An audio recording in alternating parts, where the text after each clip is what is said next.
Decode the world unfiltered.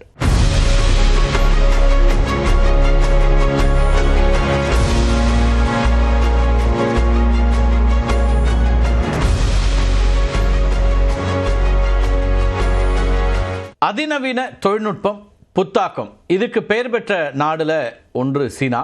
மீண்டும் ஒரு மிகப்பெரிய சாதனையை படைச்சிருக்குது அந்த நாடு. அதை பற்றி தான் இன்றைக்கு டீகோட் பகுதியில் பார்க்க இருக்கிறோம். உலகில் முதல் முறையாக வயர்லெஸ் சிக்னல்களால் மட்டுமே கட்டுப்படுத்தப்படக்கூடிய 7 சரக்கு ரயில்களை ஒரே நேரத்தில் இயக்கி வெற்றிகரமாக சோதிச்சிருக்குது சீனா. இந்த தொழில்நுட்பம் wireless heavy hall train group அப்படின்னு அழைக்கப்படுது.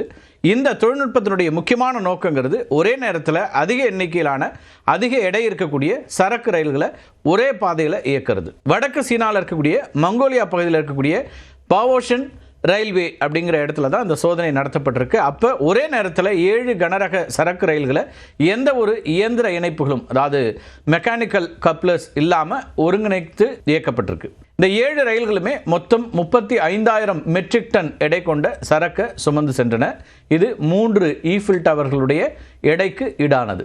இது கூடுதல் ரயில்வே பாதைகள், அது மட்டும் இல்லாமல் உள்கட்டமைப்பை உருவாக்காமல் சரக்கு போக்குவரத்து திறனை 50% அதிகரிக்கும், செலவை குறைக்கும். இப்போ உள்நாட்டில் உருவாக்கப்பட்ட நுண்ணறிவு கட்டுப்பாட்டு அமைப்பு இருக்கு இல்லையா, இன்டெலிஜென்ட் கண்ட்ரோல் சிஸ்டம், அது மட்டும் இல்லாமல் வயர்லெஸ் தகவல் தொடர்பில் அது மூலமாக இந்த சரக்கு ரயில் தொகுப்புங்கிறது இயக்கப்படுது.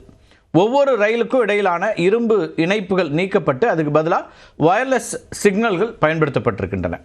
ஒவ்வொரு ரயிலும் மற்ற ரயில்களுடைய வேகம், தூரம், அது மட்டும் இல்லாமல் பிரேக்கிங் லெவல், இதை பற்றின தரவுகளை நிகழ்நேரத்தில், அதாவது ரியல் டைமில் வயர்லெஸ் மூலமாக அறிந்து கொள்கின்றன.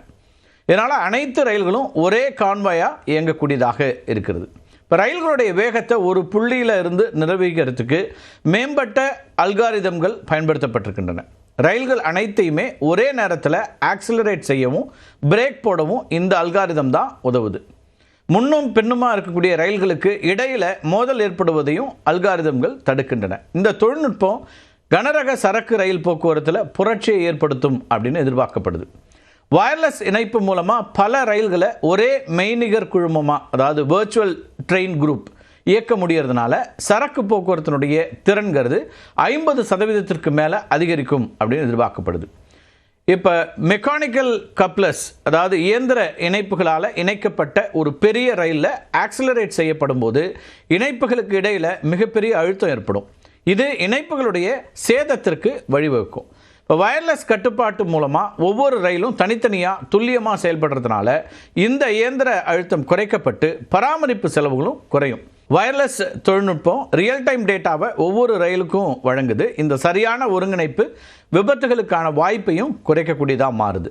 வர்ச்சுவல் கப்ளிங் தொழில்நுட்பம் ரயில்கள் பிரியாமல் இருக்கவும் மோதல்களை தவிர்க்கவும் உதவக்கூடியதாக இருக்குது. இந்த வர்ச்சுவல் கப்ளிங் இருக்கு இல்லையா, இந்த பிரத்யேக அல்காரிதம் அது மட்டும் இல்லாமல் துல்லியமான சிக்னல் மூலமாக பராமரிக்கப்படக்கூடிய ஒரு பாதுகாப்பான இலக்கு தூரமாகும். அதாவது சேஃப் டார்கெட் டிஸ்டன்ஸாக இது பார்க்கப்படுது. இந்த தூரத்தை விட்டு எந்த ரயில் விலகினாலும் உடனடியாக தானியங்கி திருத்தம் நிகழ்த்தப்படும். ஆட்டோமேட்டிக்காக ஒரு கரெக்ஷன் அங்கே நடக்கும். அதிக சரக்குகளை ஒரே பயணத்தில் சுமந்து செல்றதுனால பயணங்களுடைய எண்ணிக்கை குறைந்து ரயில்வே துறையினுடைய கார்பன் வெளியீடு குறைய வாய்ப்பு இருக்கிறது அப்படிங்கிறது இன்னொரு முக்கியமான பாயிண்ட். பராமரிப்பு செலவுகள் குறைவதனாலையும் திறன் அதிகரிப்பதனாலையும் மொத்த செயல்பாட்டு செலவு குறையும் அப்படின்னும் கணிக்கப்பட்டிருக்கு. வயர்லெஸ் தொழில்நுட்பம் சீனாவுடைய நீண்ட தூர பொது சரக்கு வழித்தடங்களுக்கு மட்டும் இல்லாமல் சுரங்க தொழிலுக்கு ஒரு பெரிய கேம் சேஞ்சரா இருக்கும் அப்படின்னு பார்க்கப்படுது.